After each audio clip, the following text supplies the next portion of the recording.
Bagaimana cara kita bertobat jika kita pernah menzalimi orang? Ya, bukan kita, barangkali ini yang tulis ya. Oh, jadi kadang-kadang lisan orang itu suka berbeda. Kalau kita lihat pengamat kan suka menyampaikan, kita ini orang Indonesia memang bodoh katanya. Kalau Anda mau bodoh jangan bawa-bawa kita. Anda aja yang bodoh gitu ya. Ya orang lain jangan diajak. Hati-hati dalam memilih kalimat ya. Bagaimana bila seorang pernah menzalimi orang lain tapi sulit untuk bertemu beliau lagi untuk minta maaf? Apakah cukup tobatnya kepada Allah saja? Baik. Quran surah 39 Az-Zumar ayat 53. Pertama itu. Kedua, perintah tobatnya Quran surah ke-4 An-Nisa ayat 17 sampai dengan ayat 18-nya. Sudah? Kalau Anda sudah bertobat kemudian membiasakan istighfar, maka pahalanya Quran surah ke-3 Ali Imran, itu runtutannya, ayat 133. Sudah? Yang terakhir, bagaimana membiasakannya?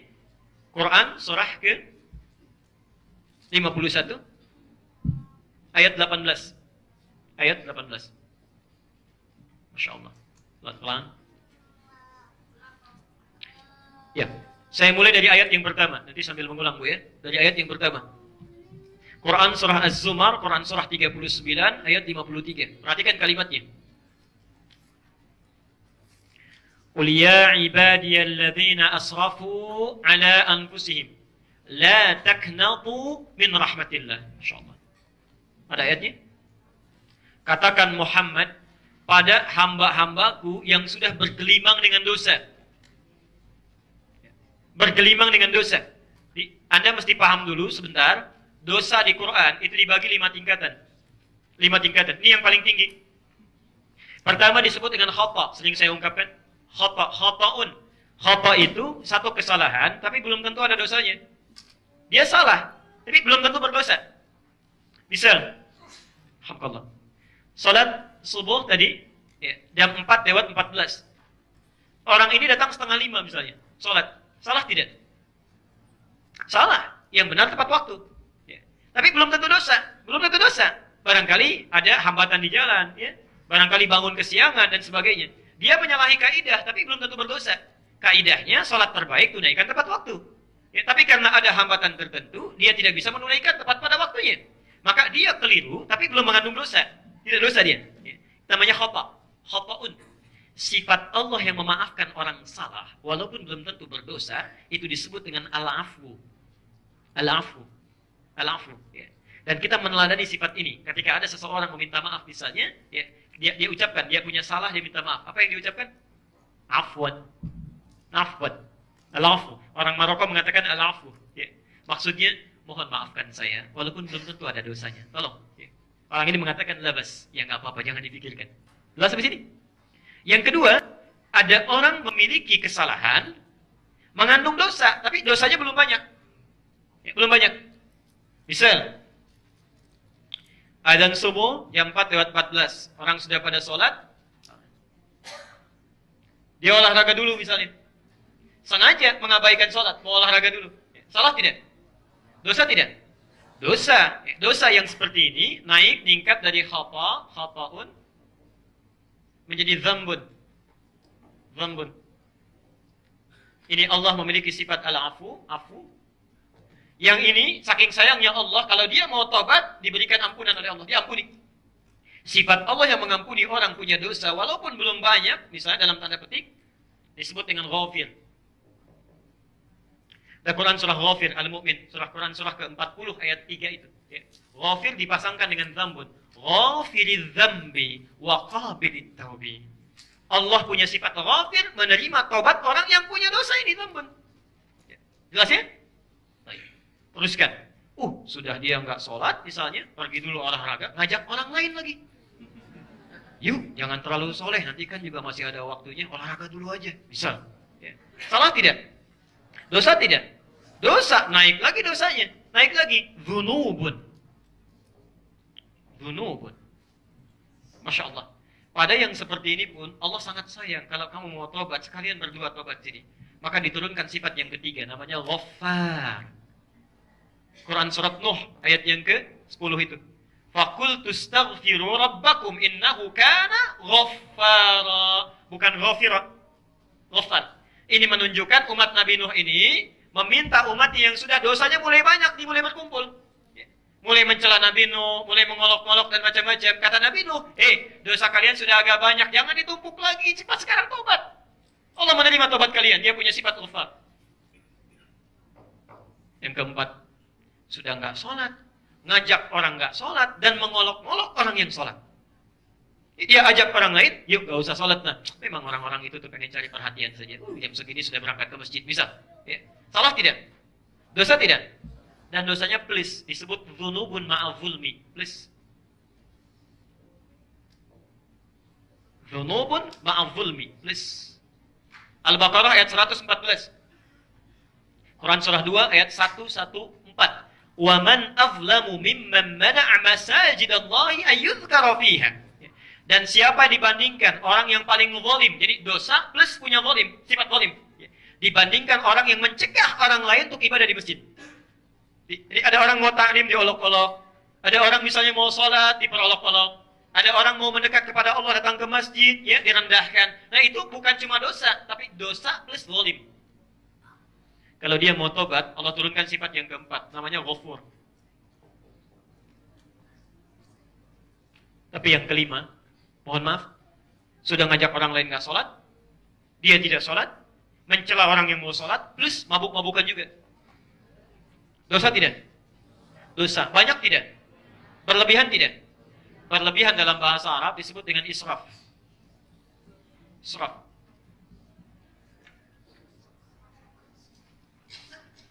Ada orang yang dosanya sudah nggak terlukiskan. Banyak sekali. Dia pernah mabuk, pernah mukul orang, juga pernah bunuh orang, bisa macam-macam dan sebagainya. Ya. Satu kali dia mau tobat. Itu Masya Allah. Saking sayangnya Allah pada hambanya, selama dia nafasnya belum sampai ke kerongkongan, itu Allah masih terima tobatnya. Diturunkan sifat yang kelima, namanya Rahim. Sifatnya disebut dengan rahmat. Dan hebatnya, Masya Allah, masih dipanggil hamba, masih diaku. Ya. Perhatikan kalimatnya. Qul ya ibadi, katakan Muhammad, hei hamba-hambaku. Ada orang soleh dipanggil hamba. Bapak Ibu tahu nggak? Kalau panggilan hamba itu, ya ibad itu jamak dari kata abdun. Abdun itu panggilan yang tertinggi, lebih tinggi dibandingkan Rasul. Ya. Jadi kalau ada gelar melekat pada seseorang, diberikan wahyu, itu Nabi untuk dirinya sendiri. Bila menyampaikan pada orang lain disebut dengan Rasul. Tapi ada gelar lebih tinggi dibandingkan dengan Nabi dan Rasul, itu Abdun namanya. Abdun. Ya. Karena itu Rasulullah SAW, ketika beliau akan diangkat menerima perintah salat, melakukan Isra dan Mi'raj, itu tidak dipanggil dengan nama Rasul, tidak disebut dengan nama Nabi, tapi panggilannya menggunakan Abdun. Quran surah 17 ayat yang pertama itu. Subhanalladzi asra bi abdihi, bukan bi rasulihi, bukan bi nabihi. Padahal ayat lain bisa mengatakan, ya ayyuhan nabi, qul li azwajika wa banatika wa nisa'il mu'minin, ya ayyuhan rasul. Masya Allah, semuanya nabi, rasul. Tapi ketika akan Isra Mi'raj, kamu akan diangkat dengan anugerah tingkat tinggi, yang luar biasa, yang hebat. Kalimat-kalimat yang kurang di bawah itu tidak layak engkau sandang. Gunakan langsung kalimat tertinggi, abdun. Jamaknya ibadun. Ibadun. Karena itu ketika Allah meminta kita berdoa, sifat yang diminta itu bukan rasul, bukan nabi, bukan. Tapi ibad. Ibad. Quran surah 2 ayat 186. Wa idza sa'alaka ibadi. Allah, ada orang dosa. Dosanya sudah berlumpur luar biasa, berlumpur menghitam. Dia mau tobat, oleh Allah masih dipanggil hamba. Hambaku, sini. Kau datang dengan merangkak, saya berjalan. Engkau berjalan, saya berlari. Saya mau tanya sebentar. Yuk kita bandingkan ya. Bapak Ibu punya anak, nakal luar biasa. Ya. Memporak-porandakan kehormatan rumah tangganya. Ya. Mencerai-beraikan ayah bundanya. Menghancurkan martabat keluarga dan sebagainya. Luar biasa lah. Ya. Kekacauannya luar biasa. Satu kali pergi dari rumah, ya. Kemudian datang lagi ke rumah untuk minta maaf. Sudah menghancurkan nama keluarga, menjelek-jelekan kedua orang tua, buruknya luar biasa. Tiba-tiba satu masa datang ke rumah untuk minta maaf. Diterima tidak? Diterima tidak? Diterimanya dengan penuh senyuman atau cemberut dulu? Ngapain kamu ke sini? Kamu bukan anak saya. Oh, bukan anak saya. Lantas anak siapa? Ya. Kita marah duluan tuh. Allah tidak. Makanya ada beda antara khalik dengan makhluk. Allah tidak. Qul ya ibadi. Hei hambaku sini. La taqnatum. Qul ya ibadi alladhina asrafu. Katakan Muhammad, hei hambaku yang sudah israf banyak dosanya ini. Ya. La taqnatu min rahmatillah. Kamu jangan putus asa dari rahmat Allah. Kesalahan apa sih yang mau kerjakan? Sini. Sebelum meninggal saya ampuni. Sebelum meninggal saya ampuni. Masya Allah. Dibayangkan ya, kalau Anda sudah ditawarkan 5 keadaan ini, kecil, dimaafkan. Dosa menengah sampai banyak, sampai tak terhitung, mau dimaafkan juga. Masih mau diampuni. Masih mau diampuni. Ya. Masya Allah. Dan sudah ditawarkan ini, nggak mau minta ampun juga, dengan cara apa lagi Allah mesti mengampuni? Bertakwalah ketika Anda punya keinginan untuk bertobat, itu yang terbaik di antara seorang hamba. Yang terbaik di antara seorang hamba. Jadi ketika Anda menuliskan pertanyaan, disampaikan bagaimana cara mesti tobat, kasih sayang Allah sudah diturunkan. Dan Anda jangan lepaskan itu. Jangan lepaskan itu. Ya. Karena itulah kalau ini sudah disampaikan, 5 hal ini dirangkum di Al-Baqarah ayat 286. Quran surah 2 ayat 286. Kita hafal. La yukallifullahu nafsan illa. Allah tidak akan mungkin memberikan beban kehidupan kecuali kita mampu. Pasti mampu itu. Bapak Ibu jangan menangis kalau punya masalah. Karena tidak dititipkan pada kita kecuali kita mampu. Jadi kalau kita nggak mampu, nggak akan dikasih. Jadi jangan mengeluh. Ya Allah, kenapa mesti saya? Karena kamu yang mampu. Yang lain tidak. Why me? Why not? Ya. Kenapa saya? Why not? Kenapa tidak? Kamu yang bisa, yang lain tidak. Maka berbahagialah. Berbahagialah. Ya. Karena nggak mungkin dikasih sesuatu kecuali kita mampu. Tapi kadang-kadang ketika diperintahkan itu, ada yang merespon dengan cepat, dapat pahala. Lahama kasabat, tapi ada yang menghindari itu. Ya, menghindar dari itu. Wa alaiha kasabat, salah dia. Dipanggil azan, Allahu Akbar, merespon cepat, salat, lahama kasabat. Lari, olahraga, gak didengarin suara panggilan azan. Wa alaiha maktasabat, dapat dosa dia. Nah, dosa yang didapatkan itu, kemungkinan pertama, Rabbana la tu'akhidna in au khata. Rabbana wa la tahmil alaina isran kama hamaltahu Zambun, dhunubun ma'adhulmi. 3 sekaligus. Rabbana wa la tuhammilna ma'ana israf. Israf. Khata pasangannya apa? Al-afu. Teruskan ayatnya. Wa'fu anna. Ini yang 3 pasangannya ghafir, ghafar dengan ghafur. Kalimat permintaannya ighfir, waghfir lana. Israf pasangannya apa? Rahim. Kalimat permintaannya warhamna. Anta maulana, ya Allah, kalau bukan engkau yang mengampuni, lantas kepada siapa lagi hamba mesti minta ampun? Pada siapa lagi? Karena itu, kalau sudah diturunkan tawarannya, Anda cepat respon. Bagaimana cara meresponnya? An-Nisa ayat 17-18. Saya percepat dulu.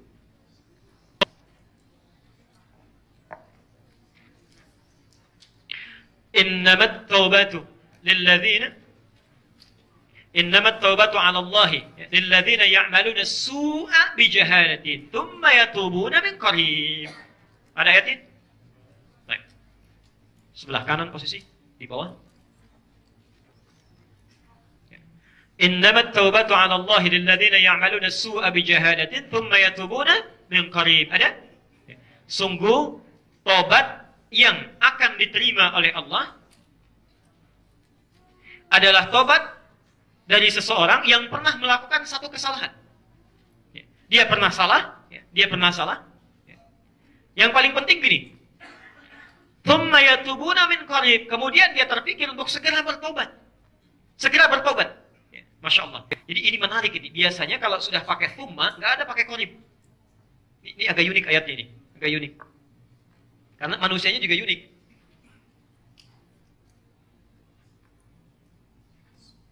Perhatikan sini. Innamat taubatu 'ala Allahi lil ladzina ya'maluna as-su'a. Sungguh kalau ada orang mau tobat, bagaimana caranya ya Allah? Tobat itu akan diterima oleh Allah jika orang melakukan kesalahan bijahalah, karena sebab jahalah. Jadi kalau bukan jahalah, nggak akan diterima.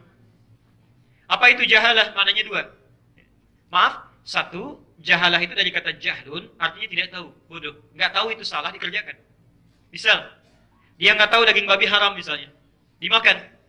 Dia makan daging babi misalnya. Dia nggak tahu. Setelah dia tahu keharamannya, dia bertobat misalnya. Dia bertobat. Nah, itu yang disebut dengan jahalah.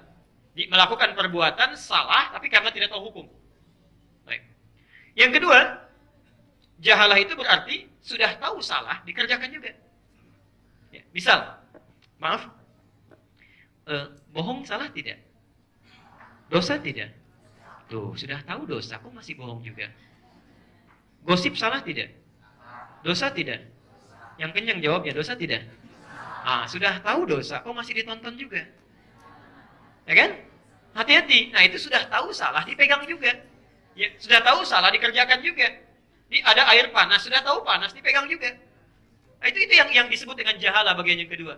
Dan biasanya umumnya manusia lebih banyak yang kedua. Nih. Nah, kalau ada orang pernah berbuat ini, thumma yatubuna, kemudian dia bertobat pakai thumma. Masya Allah. Perhatikan ya. Thumma yatubuna min qarib.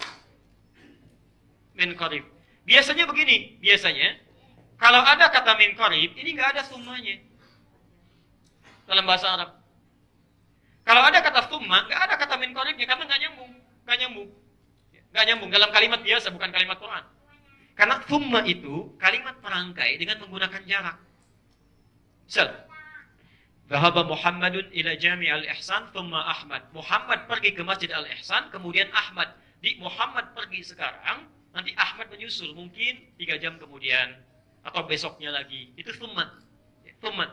Tapi kalau bersegera bersamaan itu pakai fa. Dhahaba Muhammad ila Jami' al-Ihsan fa Ahmad. Dua-duanya pergi bersamaan. Kalau menggunakan waw ada jarak tapi singkat. Ini yang menarik begini. Ada kalimat min qarib. Min qarib itu artinya segera. Tapi ketika meminta tobat ada thumma. Ketika dia mau tobat ada thumma. Thumma itu kan jarak yang cukup panjang. Kok bisa ada dua kalimat yang seakan-akan bertentangan? Ini mengatakan ada jarak, yang ini mengharuskan segera. Nah, ini cara membacanya, ilmu balaghah. Lihat cara membacanya. Kenapa di sini menggunakan thumma? Ingin menunjukkan umumnya respon manusia ketika berbuat salah, jarang yang segera untuk bertobat. Suka menunda-nunda. Gak apa-apalah, nanti aja sekalian. Ya sekali dosa gak apa-apa. Ini untuk menunjuk kalimat itu. Jadi ketika Quran menyampaikan thumma yatubun, seakan-akan Allah menyampaikan ada orang ketika berbuat salah, dia gak tobat seketika. Tapi dia menunggu-nunggu, atau maaf, setelah panjang masanya baru terpikir, saya pernah salah. Pernah makan harta riba, pernah mengambil hak orang lain. Gak kepikiran tobat, belum terpikir. Ketika satu kali lewat di kantor ada pengajian, tersentuh, memikirkan hidupnya belum tentu lama dan sebagainya, baru kepikiran tobat. Karena itu kalimatnya menggunakan kata thumma. Nah, kalau ada orang sudah sekian lama gak kepikiran tobat, tiba-tiba tersentuh hatinya untuk tobat, maka kata Quran, min qarib, segera, jangan tunda lagi kenikmatan yang sudah Allah berikan. Gitu cara memahaminya. Karena itu ketika Allah meminta disegerakan, pindah suratnya ke Quran surah ketiga ayat 133. Saya percepat. Mohon sabar sebentar ya.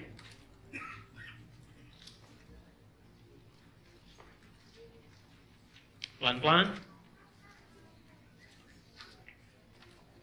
Wasari'u ila maghfiratin min rabbikum wa jannatin arduha as-samawati wal ardu 'iddat lil muttaqin. Allah. Kita mau berakhir, perhatikan kalimatnya. Wasari'u, dan bersegeralah kalian ila maghfiratin, untuk mendapatkan ampunan dari Allah, segera tobat. Jadi kalau Anda sudah terpikir mau tobat, jangan tunda-tunda. Itu Allah sedang berikan kasih sayang. Masya Allah. Hati-hati. Barangkali mungkin kita tidak tahu 3 hari lagi mau meninggal, 2 hari lagi mau meninggal. Tiba-tiba Allah masih berikan petunjuk. Anda lewat, diajak oleh teman, yuk ikut taklim dulu, disampaikan. Begitu dengar kalimat tobat, terfikir. Itu kasih sayang yang Allah berikan. Cepat ambil. Segerakan. Jadi ada sara'a. Perhatikan ya. Ada sara'a, ada sa'a, itu lain.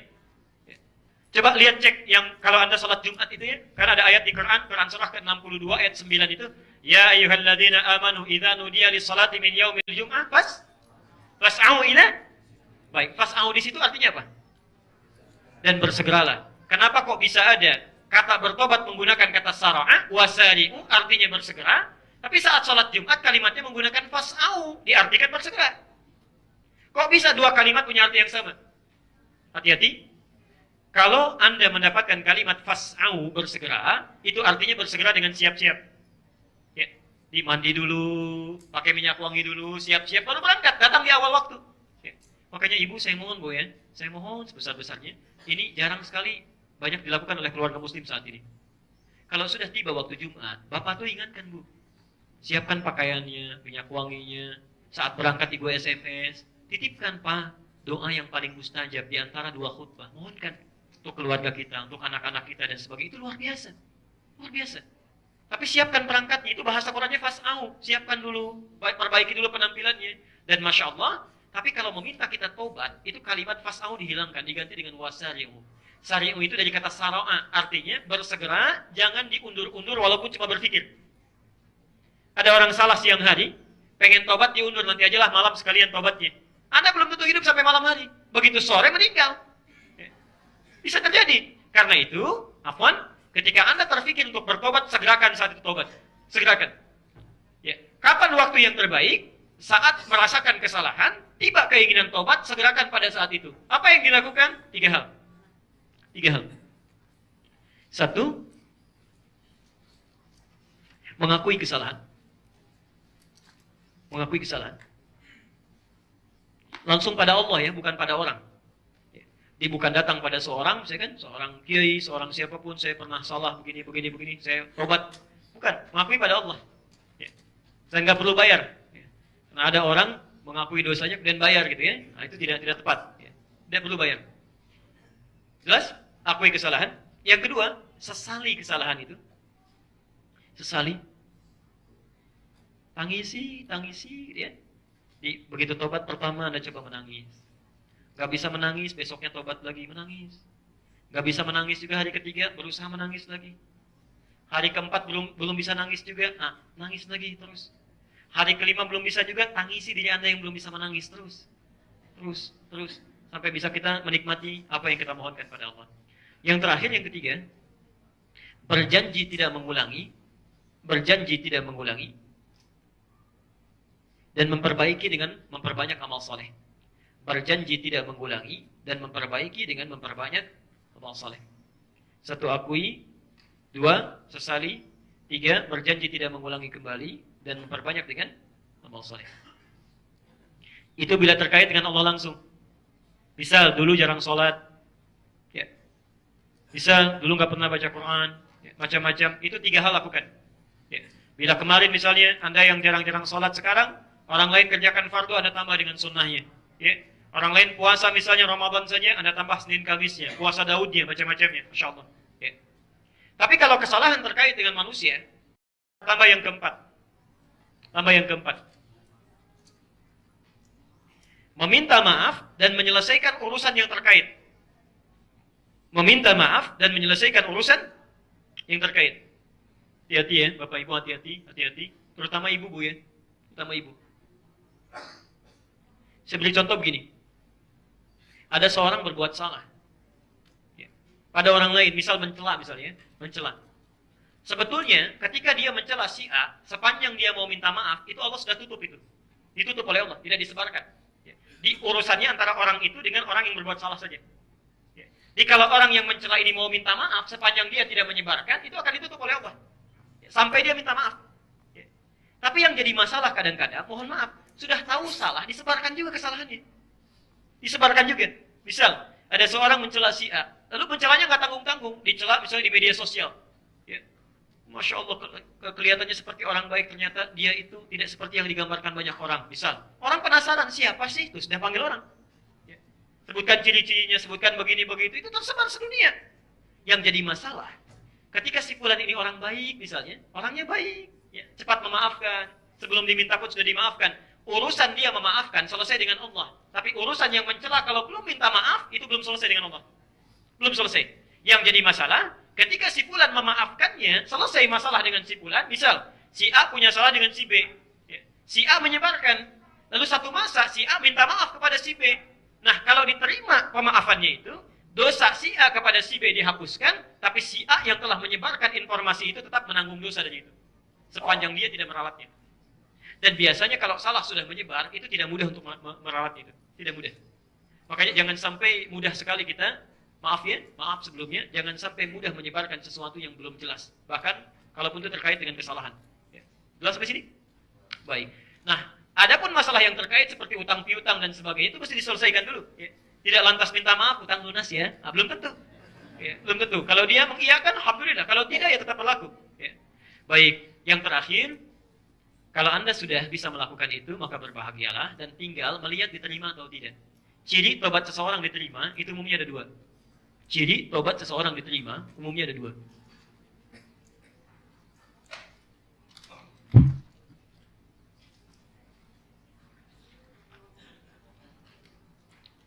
Baik. Satu, merasa tidak suka dengan berbagai maksiat dan kesalahan, khususnya yang pernah dilakukan. Dengan berbagai maksiat dan kesalahan, khususnya yang pernah dilakukan. Misal, ada seseorang pernah bergibah, ia bertobat dari gibah. Maka ciri tobat yang diterima, setiap dia mendengar, melihat, menyaksikan sesuatu yang terkait dengan gibah, dia nggak akan suka. Begitu pulang ke rumah, misalnya, pagi-pagi acara TV sudah gibah, dia nggak akan suka, dia akan pindahkan pada channel lain. Ya. Radio misalnya sudah berbicara tentang gibah, dia akan pindahkan pada yang lain. Melihat orang kumpul-kumpul, begitu bergabung, kok judulnya pengajian, tapi membicarakan orang lain, dia akan menghindar dari situ. Alhamdulillah, itu salah satunya. Bahkan sebagian orang lebih melakukan kebaikan. Wah, ini isinya televisi nggak baik semua nih, nggak bagus misalnya ya. Ada acara yang tidak bagus, mengajak pada keburukan, dia akan ganti, cari yang lebih bagus. Ya. Cari program yang lain, lebih banyak mendekatkan diri pada Allah. Kalau Anda bisa mencari yang baik, kenapa pilih yang jelek? Kenapa pilih yang jelek? Tinggalkan aja. Tinggalkan, selesaikan. Itu caranya. Ya. Ini tanda yang pertama, dia tidak akan suka dengan maksiat, khususnya pada yang pernah dikerjakan. Kalau sudah nggak suka dengan aneka maksiat, itu sudah bagus. Ya. Misalnya, saya gosip sudah nggak suka. Ya, tapi kumpul-kumpul nggak apa-apa lah misalnya. Nah, itu tidak tepat. Ya. Nah, dia akan merasakan, yang lain tuh nggak enak semua. Bohong tidak nikmat, melihat orang jarang ke masjid sudah nggak enak, ya, macam-macam. Nah, itu tandanya ada kebaikan besar di situ. Ya. Yang kedua, ciri yang paling utama adalah ibadahnya, kebaikannya semakin meningkat. Semakin meningkat. Maka berbahagialah kalau Anda mendapati itu. Ya, semakin meningkat. Tadinya kumpul-kumpul, sekarang mau taklim, Masya Allah. Ya. Orang lain liburan, ambil waktu misalnya yang padat, untuk macam-macam, pergi kemana-mana, dia mendekat kepada Allah. Itu ada kenikmatan luar biasa. Kenikmatan luar biasa. Ya. Nah, kalau Anda ingin latihan untuk bertobat, cobalah bangun di sepertiga malam, ya, dan mohonkan ampunan kepada Allah. Ya. Setelah tahajud, waktunya setelah tahajud, beberapa saat menjelang fajar, itu paling bagus. Karena Allah dalam hadis qudsi melalui lisan Rasulullah SAW menyampaikan, dan hadis ini qudsi diriwayatkan orang pertamanya 31 orang sahabat senior. Orang pertamanya. Ini tafsir dari ayat Quran surah ke-51 ayat ke-18. Di sini kita berhenti. Wabil ashari hum yastaghfirun. Quran surah Adz-Dzariyat ayat ke-18. Wabil ashari, dan di waktu-waktu sahar. Sahar itu waktu singkat menjelang fajar. Saya sudah pernah jelaskan. Ya. Jadi kalau fajar 4.14, Anda jam 4 kurang seperempat selesai tahajud, jangan kemana-mana dulu, duduk. Perbanyak istighfar. Mohon ampun, ingat dosa dan sebagainya, macam-macam, insyaallah. Itu langsung hadis qudsi. Ya, hadisnya qudsi. Yanzilu Rabbuna tabaraka wa ta'ala. Allah akan turun ke langit dunia, maksudnya membentangkan rahmatnya. Ya. Kemudian, fayaqulu, dan menyampaikan 3 hal. Ya ibadi, hei hambaku, siapa yang memohon kepadaku, aku akan berikan. Siapa yang meminta, aku akan kabulkan. Dan siapa yang beristighfar kepadaku, aku ampuni dosanya. Karena itu, mari kita biasakan ya, hal-hal yang baik yang diajarkan oleh Rasulullah SAW untuk kita praktekkan dalam kehidupan kita. Tadi Anda sudah mau bertobat, silakan coba tobat. Ya. Barangkali inilah sayangnya Allah kita dipanggil hari ini, saat orang lain punya kesibukan. Barangkali ada sebagian dari dosa-dosa kita yang ingin dihapuskan oleh Allah Subhanahu Wa Taala. Dan tidak cukup dengan aminnya, harus kita praktekkan apa yang tadi disampaikan.